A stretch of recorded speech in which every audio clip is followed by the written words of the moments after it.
বাড়ি থেকে আসার পর মনে হচ্ছে কাজগুলো আমি শেষই করতে পারতেছি না।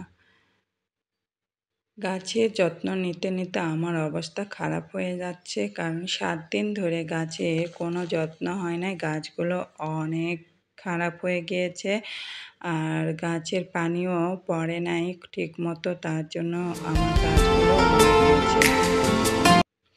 আসসালামু আলাইকুম। সবাই কেমন আছো? আশা করি সবাই ভালো আছো। আলহামদুলিল্লাহ আমিও ভালো আছি। আরটি নিউ ব্লগে সবাইকে অনেক অনেক শুভেচ্ছা জানাই। সকালে ঘুম থেকে উঠেই কাজের শেষ নেই। আমরা মেয়েরা, গৃহিণী যারা, তারা ঘরের কাজ করতেই শেষ করতে পারি না, আর বাহিরের কাজ কি করব। মাঝে মাঝে মনে হয় যে আমি যদি কোনো একটা জব করতাম, চাকরি করতাম, তাহলে হয়তো ভালো হতো, কিন্তু তারপর পরক্ষণে আবার মনে হয় যে আমার ঘর সামাল দিয়েই আমি শেষ করতে পারি না, আর আমি যদি জব করতাম তাহলে আমার কি হইতো। আসলে সারাদিন কাজ করেও মনে হয় যে কাজ শেষ করতে পারি না, কারণ আমাদের এখানে কাজের লোক পাওয়া যায় না, সম্পূর্ণ কাজ নিজেই করতে হয়। কাজের লোকের অনেক ডিমান্ড। একটা কাজের লোক আসলে তার মনে হয় ডিমান্ড পূরণ করতে আমার আয় সম্পূর্ণ ওই কাজের লোকের পিছনেই চলে যাবে। তার জন্য কাজের লোকও রাখা হয় না, যেটুকু পারি সেটুকু নিজেই করার চেষ্টা করি। আর কি করব। আর নিজের কাজ নিজে করতে খুব একটা খারাপ লাগে না, কিন্তু হঠাৎ করে আমার একটু প্রবলেম হওয়ার কারণে আমার কাজগুলো মনে হয় অনেক ভারী হয়ে গিয়েছে। কারণ আপনি যদি সুস্থ থাকেন, সুস্থ থাকলে আপনার কোনো কাজই কাজ মনে হবে না, কিন্তু যখনই আপনি অসুস্থ হবেন তখন আপনার কাজ কেন কোনো কিছুই ভালো লাগবে না। হঠাৎ করে আমি একটু অসুস্থ হওয়ার কারণে আমার কোনো কাজই করতে আমার ভালো লাগে না। আমার সব কাজই মনে হয় যে ভারী হয়ে গিয়েছে। একটু কাজ করলে আমার অনেক ক্লান্ত লাগে, যে কোনো কাজই আমার জন্য অনেক বড় হয়ে দাঁড়ায়, যে এই কাজগুলো আমি কখন শেষ করব এসব। তাই কাজ শেষ করার আগে আমি রান্নারুমে ঢুকে রান্নারুম পরিষ্কার করে তারপর নিজের জন্য একটু ডিম সিদ্ধ আর সসটা খেয়ে নেই। খাওয়ার পর, কারণ আমার সকালে নাস্তা করতে একটু দেরি হয়ে যায়, কারণ নাস্তা করার সময় মনে হয় পাই না, কিন্তু এই জিনিসগুলো খেয়ে নিলে আমি অনেকক্ষণ থাকতে পারি, তার জন্য আমি প্রথমেই এই খাবারগুলো আমি খাই। চিয়া সিডসটা আসলে শরীরের জন্য অনেক উপকার, আমি আগে বুঝি নাই, এখন খেয়ে বুঝতেছি।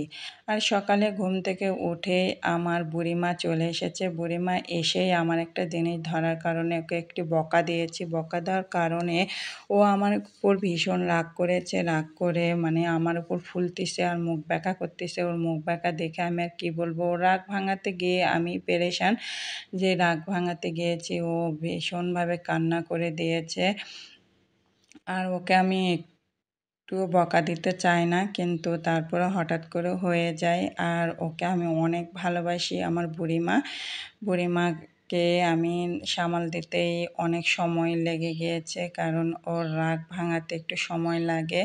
ও যখন একটু রাগ করবে, ওর রাগগুলো ভাঙানো অনেক কঠিন, কারণ ও খুব অভিমানী।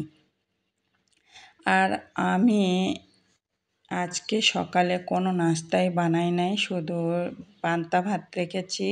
আর ওর আব্বু বললো একটু ডিম ভাজি করো আর আলু ভর্তা করো আর পেঁয়াজ, এই দিলেই আমার খাওয়া হয়ে যাবে। আর গরমের টাইম আসলে পান্তা ভাতটা অনেক ভালো, অনেক উপকার দিচ্ছে, কারণ সকালে ঘুম থেকে উঠে এই শরীরে যদি একটু ঠান্ডা ঠান্ডা খাবার খেতে পারেন তাহলে নিজের জন্যই অনেক উপকার। তাই আমরা সকালে উঠেই আমরা পান্তা ভাত খাচ্ছি। প্রথম স্টপে খাই নাই, এই 2 দিন হচ্ছে আমরা পান্তা ভাত খাওয়া শুরু করেছি। পান্তা ভাত খেতে অনেক ভালো লাগতেছে, আর পান্তা ভাতের সঙ্গে যদি একটু ভর্তা টর্তা না থাকে তা হয় না।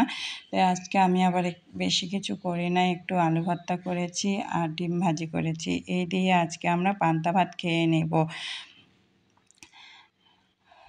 আর আমি বাড়ি থেকে আসার পর কোনো গোছানোই হয় না, কাপড়গুলো সব এলোমেলো করে রেখেছি, কারণ এই বাড়ি থেকে আসার পরেই অন্যান্য কাজ করতে সময় চলে গিয়েছে। আর আমার ছেলেও রাজশাহীতে যাবে, তাকেও গোছাই দিতে হয়েছে, তাই ব্যাগের সম্পূর্ণ কাপড় আজকে বের করে যেসব কাপড় ধোয়া আছে সেগুলো আমি আলমারির মধ্যে ঢুকিয়ে দিব, আর যে কাপড়গুলো ধোয়া নেই ওই কাপড়গুলো আমি ধোয়ার জন্য বালতিতে রেখে দিচ্ছি। আর দুই পাটি আলাদা করতেছি আর ব্যাগগুলো আমি সরাই ফেলতেছি।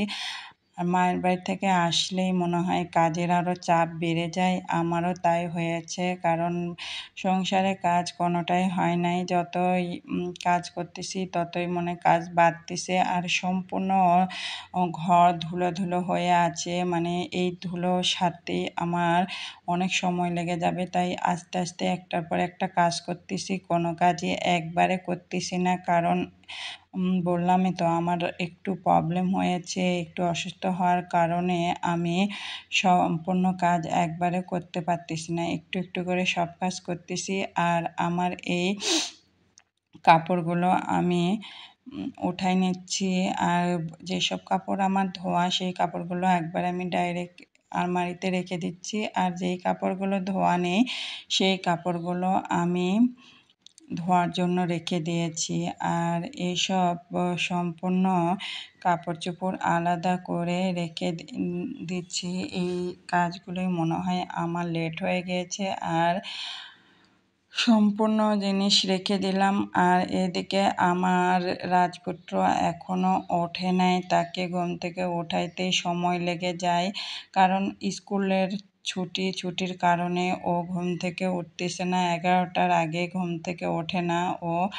আর ডাকতে গেলে মনে হয় যে আরও বিরক্ত হয়ে যায়। আর ওকে আমি এই স্কুল ছুটি হওয়ার কারণে বেশি প্রেশার দিচ্ছি না, যে যেটুকু পারে ঘুমাক।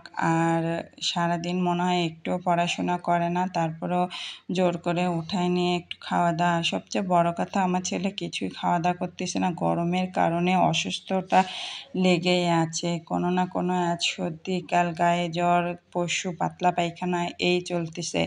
এই কারণে ওর শরীরে একটু ও আরাম পাচ্ছে না, তাই আমিও ওকে অত প্রেশার দিচ্ছি না।